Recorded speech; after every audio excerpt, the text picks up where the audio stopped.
Hi friends, welcome back to my channel. In today's video, I thought I would talk about some notable favorite reads and watches of the last couple of months. I believe the last time I did this video was in June, so I'm just going to talk about some things since then. If you hear some noise in the background, some talking, I currently have Disney Dreamlight Valley on the TV. I love the ambiance of this game, but occasionally characters will walk up and talk to me. In August, I did end up finishing The Apothecary Diaries. This is an anime about a girl who gets taken into the royal palace, and she becomes the taste tester for one of the emperor's concubines. She has knowledge about poisons and things like that, so she sort of becomes the apothecary. Sort of rocky relationship with one of the emperor's confidants, and he's fascinated by her, but she doesn't want anything to do with him.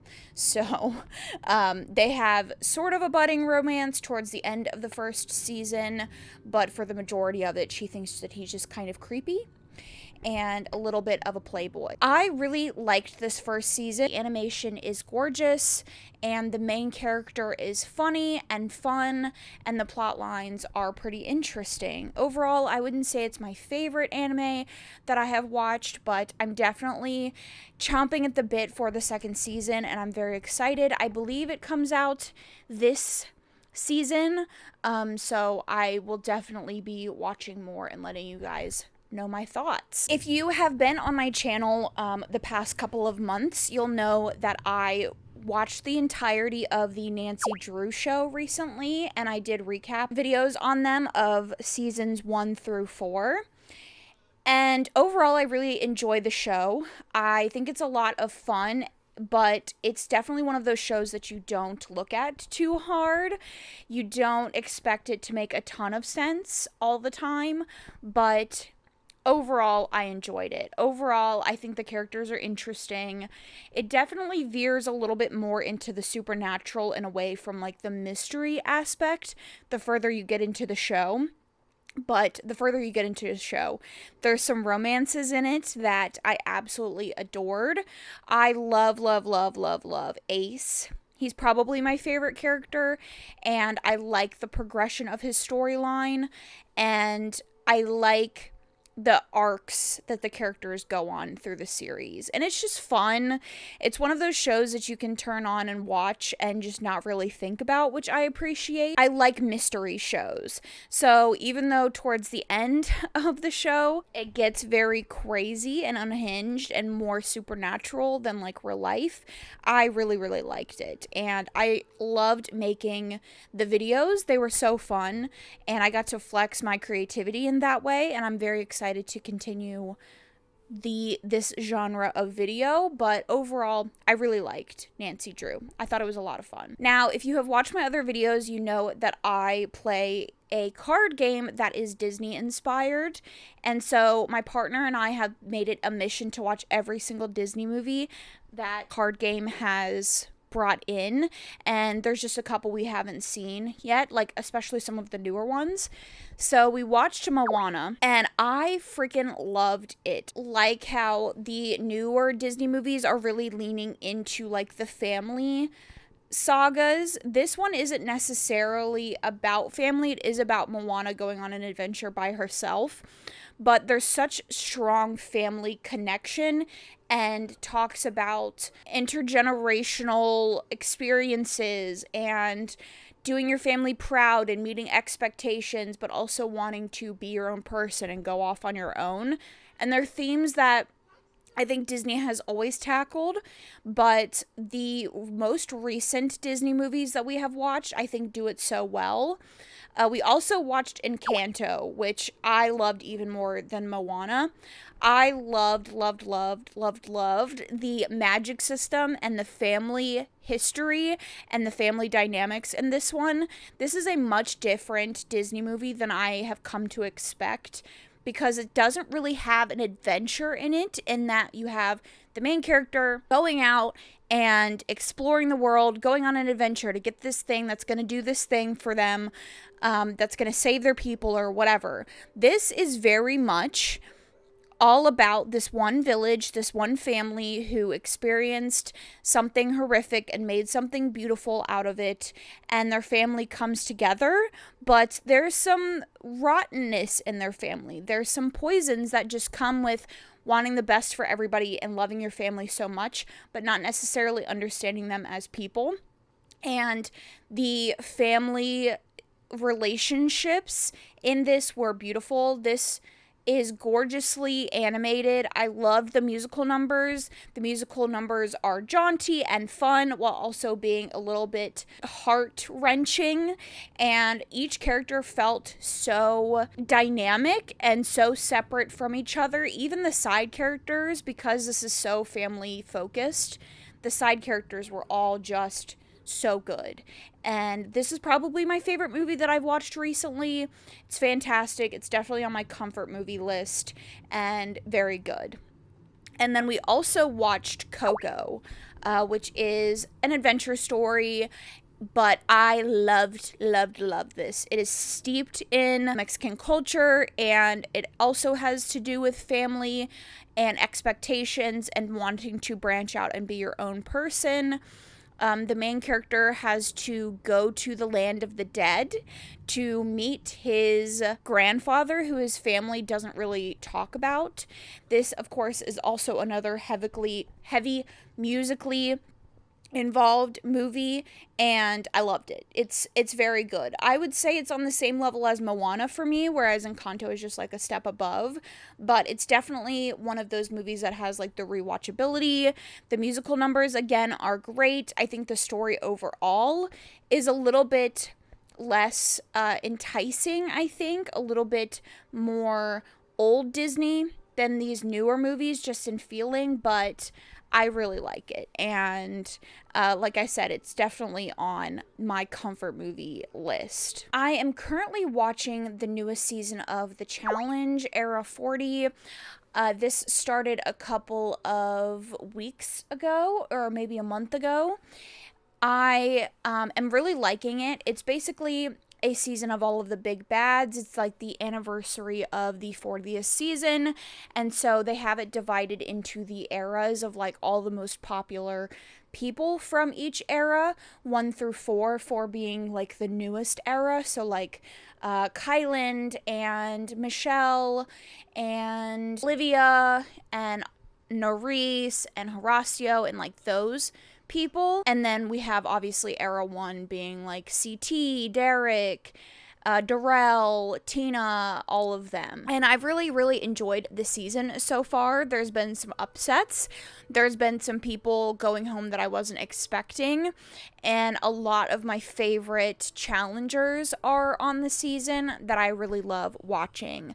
It's definitely interesting to see the way that the different eras approach the show in general, and the divide is so clear. I obviously have my favorites, the people that I want to win and the people that I definitely don't want to win, but in general, I pretty much like everybody there. But my favorites are Cara Maria, Casey, Tori, Kyland. I feel like I'm forgetting a bunch of people, but the season is stacked. If you like the challenge or you used to watch it, I definitely would recommend this season. It's very fun. Really been focusing on True Blood. I've been talking pretty heavily about it in my most recent vlogs because I started watching it a couple of weeks ago, but it is becoming one of my favorites for sure. Another show that I will rewatch time and time again. This basically follows Sookie, and she's a telepath, and she lives in this small town in Louisiana. She works at a bar, all of her friends work there, and she meets Bill, who is a vampire. And in this world, vampires are out, and of course they have people that don't really like vampires, but they know about them, and that is part of the plot. There's like a ton of supernatural creatures, but it starts out with vampires. So she meets Bill, and they sort of have a relationship, and then we're also following the other plot lines. Hi, Gotham.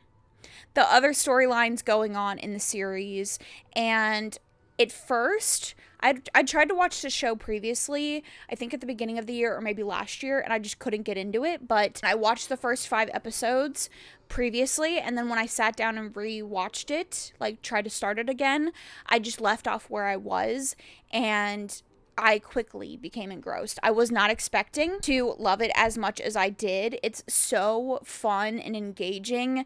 It's very quick. There isn't a ton of downtime between plot lines.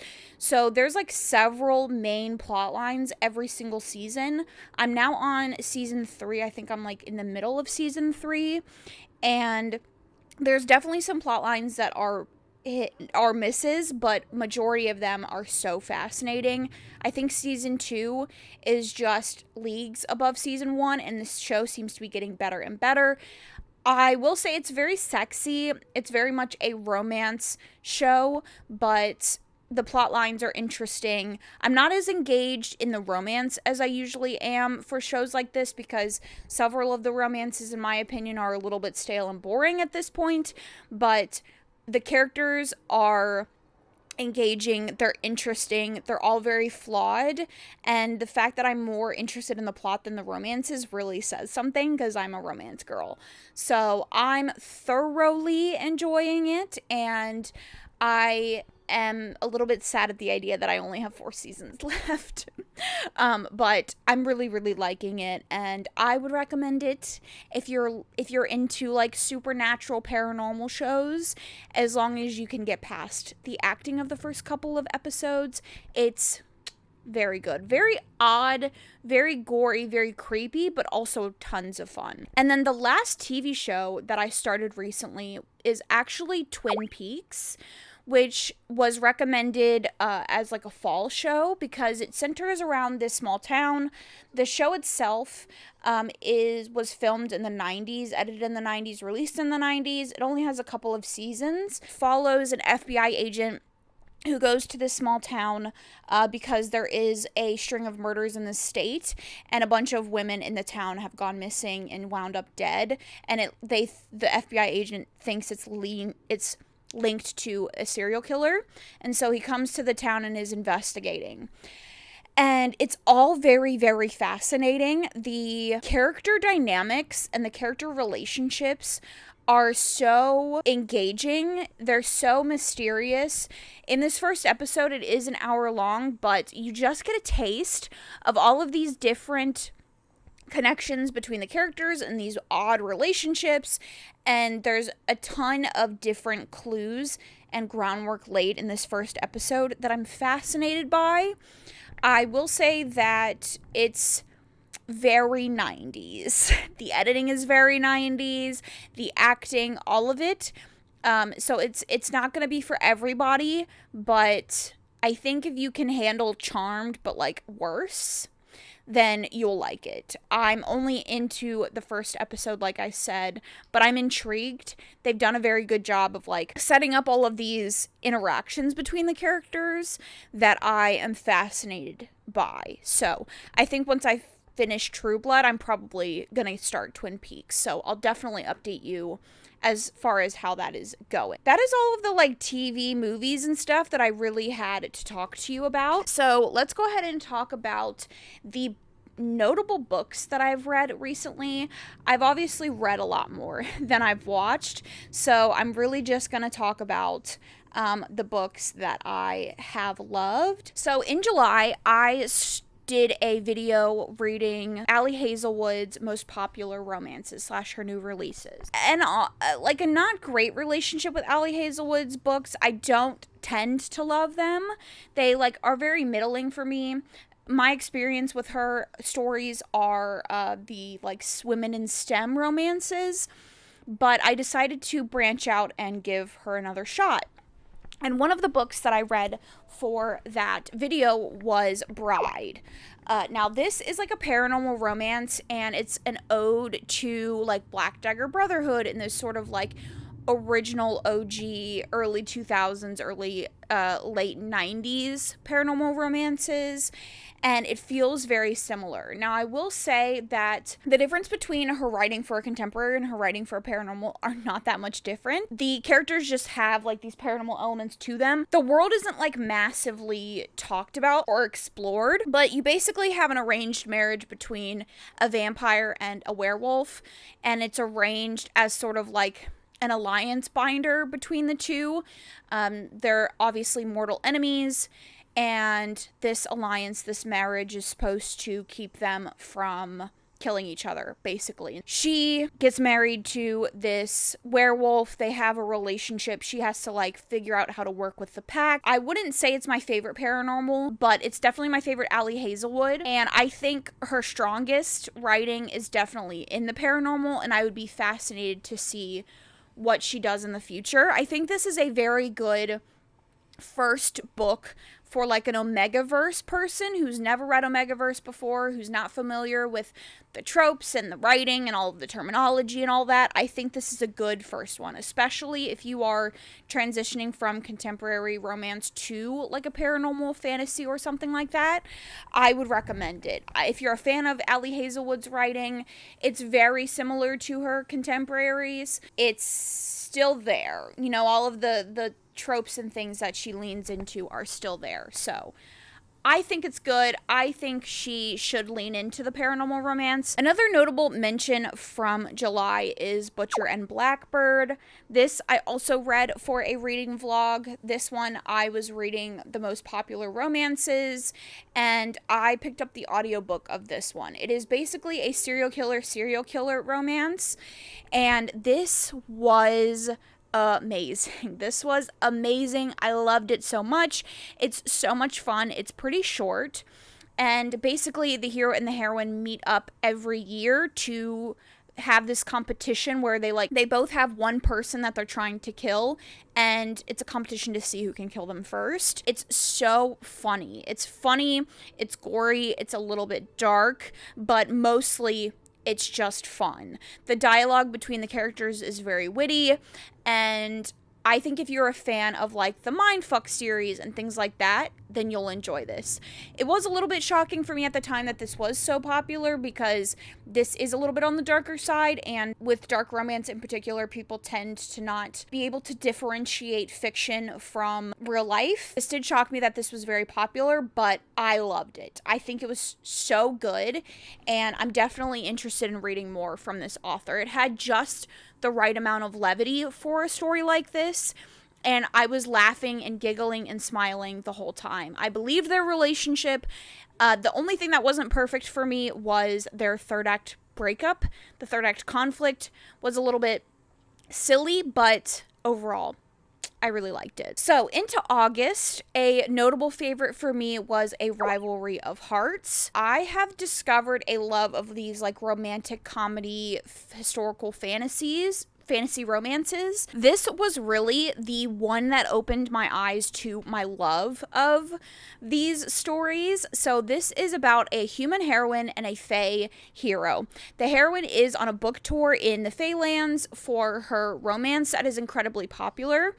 And the tour at the end is a competition between the two of them. Whoever sells the most books will get a publishing deal, and the heroine would be able to live in the Faelands for this publishing deal. And so that's kind of always where she's wanted to live. She loves the Faeland. And then the hero is obviously her rival, and he needs the publishing deal because his sister, he needs to provide for his sister. He writes poetry, she writes romance, and so even though they don't have the same audiences, they're obviously fighting in this competition together. But they all get drunk one night, and the hero is trying to get the heroine. He's like trying to flirt with her and trying to get her to sleep with him, but she doesn't get the message, and so they sort of wind up in this bargain. The person that can get a kiss from the most people will win. They're sniping back and forth with each other while also trying to like have romantic encounters with other people, but also try to like ruin the other's romantic encounters, and they're flirting and they're bantering and they're having fun, but they're also going around the Faelands, and there's a lot of talk about books and stuff. I really really, really, really, really loved this one. The banter between the characters was just top notch. I loved the inclusion of the world, but I didn't feel like I really needed any more. I feel like it was very grounded and thought out on the author's part, but it wasn't overdone. It wasn't like I felt like I was missing anything, and you could tell that the author put a lot of thought into all of that because of how well done it is with the amount of attention that she pays to it. But the focus is definitely the romance, and I felt it. I loved the romance. The hero is incredibly swoony. He is fully, fully, fully obsessed with the heroine, which is one of my favorite tropes in romance, and it's just a funny book. It's another one that I was giggling and kicking my feet at, and it was fully a 5-star, and I'm in love with this genre. So if you have more books like this, definitely let me know down in the comments. I'm currently reading The Lady Scoundrels, the Wisteria Society of Lady Scoundrels. Loving it too. All right, so a next great mention is The September House. I've read this for an October video that's coming soon, and this is a very kooky haunted house story. It's about a woman whose husband goes missing, and they, like 3 years prior, had bought this haunted house that's like very haunted, and during the month of September, the walls bleed and all of the ghosts come out and like a bunch of creepy shit starts happening. But is in love with the house. She doesn't want to leave. It's her dream house. And so she just kind of learns to cohabitate with these ghosts and these weird, odd entities. But her husband is not really digging it. And so he goes missing. And their daughter is calling every week like, hey, have you heard from Dad? I haven't been able to talk to Dad. And she's able to push her daughter off for a couple of months, and then eventually her daughter's like, okay, this is weird. I'm gonna come investigate. The main character is trying to keep her from finding out that the house is haunted, and it's just so kooky, and it's fun, and it's funny, and it has this vibe to it that is completely unexpected and completely different than you tend to see in haunted house stories.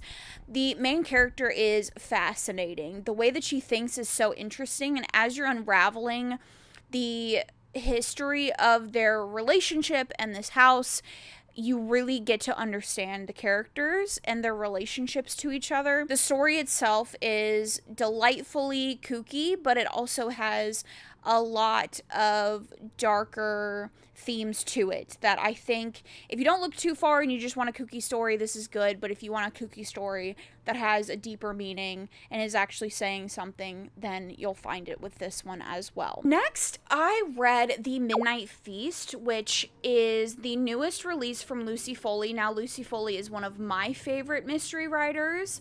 I have not read a single book of hers that I didn't love.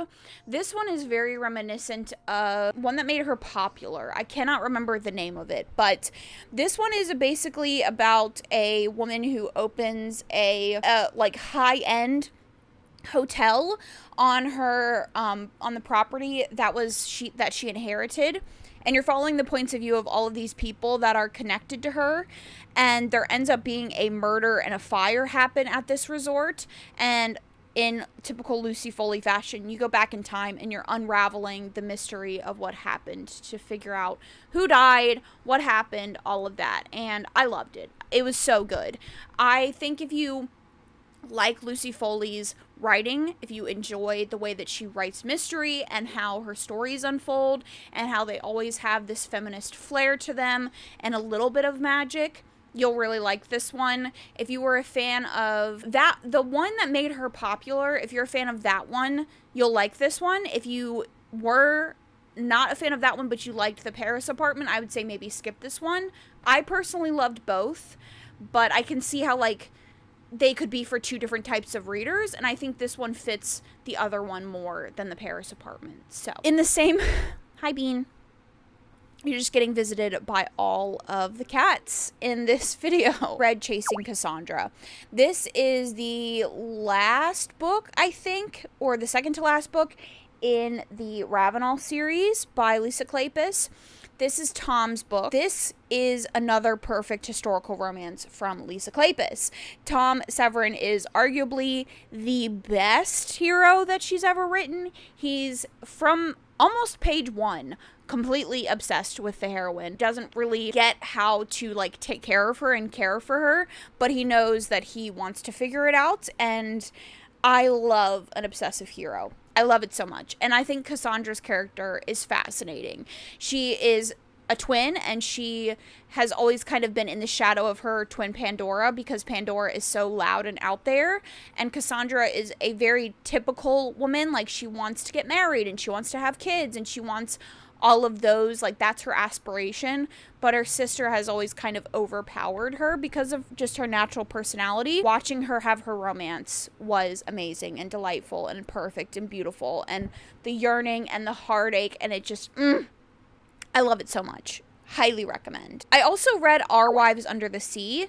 I read this for the same horror video that I read October House, and I loved this. This was pretty damn perfect. This is a sapphic story. It's about 2 women who are married. One of them is a marine biologist. She goes down in a submarine for a dive, and when she comes back, she is completely different, completely changed.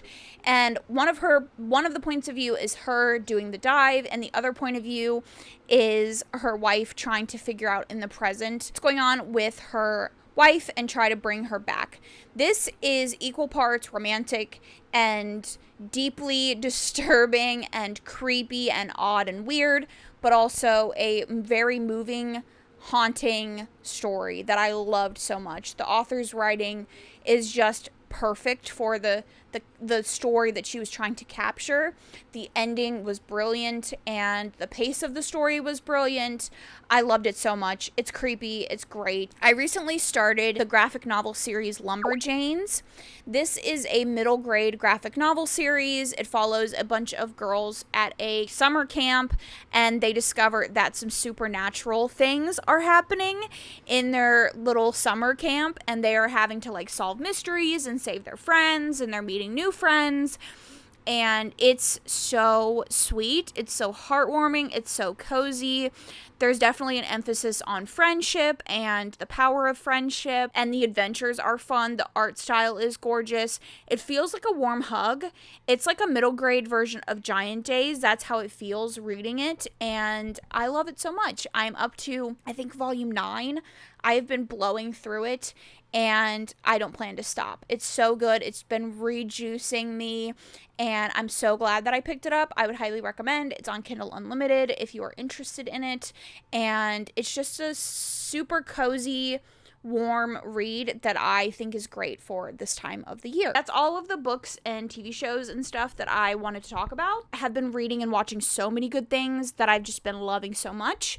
If you're interested in what I'm reading and watching in real time, I talk about pretty much everything in vlogs. So don't forget to subscribe. Don't forget to comment down below the things that you've been reading and watching recently that you've been loving. I thank you so much for watching this. I really hope you guys enjoyed it, and I will catch you guys in my next one.